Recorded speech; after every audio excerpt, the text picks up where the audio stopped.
Hello and welcome. I'm Erin Lebax and this is High Value Writing. Thank you for being here for this Train the Trainer series or video where we're looking at how to create learning objectives for a writing classroom or a writing unit or even a writing exercise that you want to bring in if you teach something else.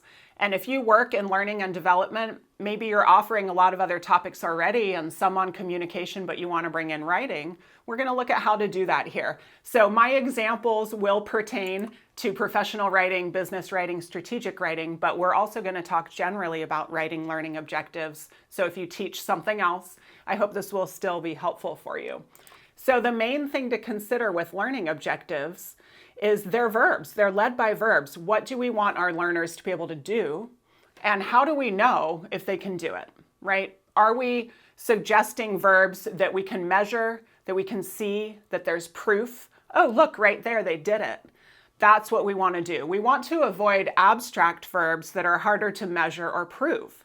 So let's look at some examples. Here I have maybe my own learning objectives for a writing classroom. After completing this session, you will be able to identify to be verbs and use visual verbs. Now, are those measurable? Let's think for a moment. Can I tell whether someone else can identify something? Yes, I could ask them to circle the to be verb. They could do that, then I would know that they can do it. Same with use. They can use a visual verb in their writing. I can see that they did it. I can measure it. That's what we're after.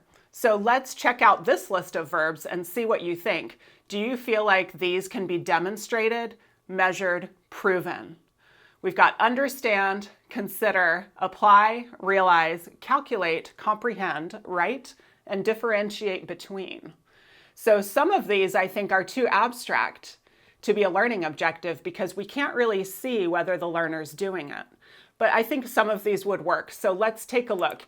Here are the ones that I feel would work as a learning objective because they are measurable. Apply. Can someone apply a formula you taught them into a situation?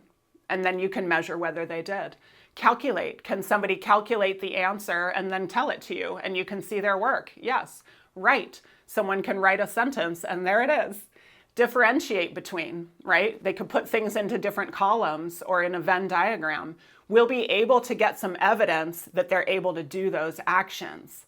On the other hand, though, we have understand, consider, realize, and comprehend. It can be tempting to put these into learning objectives because, of course, we do want our learners to understand things and to be thinking. But the issue here is that it's hard to see or measure or prove whether someone comprehends, understands, realizes, considers.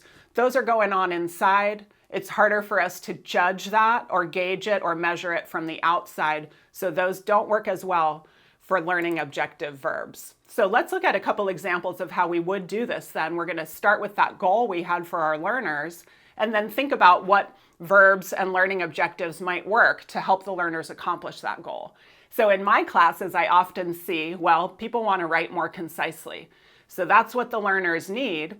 So now my two learning objectives, after attending the workshop, learners will be able to use a who, what structure in writing, and I can see whether it's in their sentence, and lead with a main point in emails. I can look at an email draft and see whether the main point is at the top.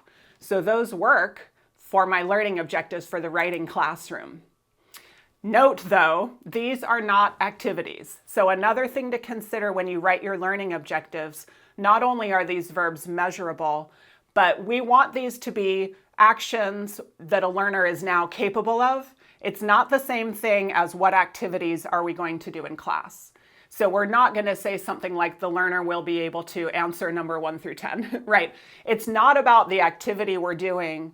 It's about the skill or ability that we want to make sure we're creating in our learners or helping them bring forward. So let's look at one more example where, again, we're not measuring an activity, we're measuring a capability. Now my second goal in a lot of writing classes is to help people convey respect in their writing. It can be hard to do. And so I'll create learning objectives to meet that goal. I'd like learners to be able to choose whether to use the word you, how to do it strategically in certain situations. They're going to choose, I'm going to do it in A, I'm not going to do it in B. So I can see that, right? And I'll suggest that they lead with what matters to their reader in their emails instead of what matters to them.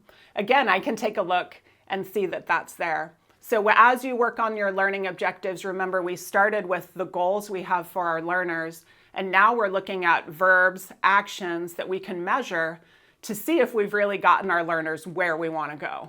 Okay, so thank you very much. Next video will be about thinking about our learning objectives and how that leads to the curriculum, the lessons, the activities, right? And just want to give a quick note, we have a workbook now in High Value Writing, so if you are creating a new writing workshop and you're not quite sure where to start, you can always use this with your learners, and it takes them through the 2 goals of intentional writing, informative goals, and relational goals. Got it in book form and fillable PDF if you work with people who prefer to type rather than write. Okay, leave me your questions. I love talking to teachers. I'd love to hear what you're working on, and I'll get right back to you. See you soon.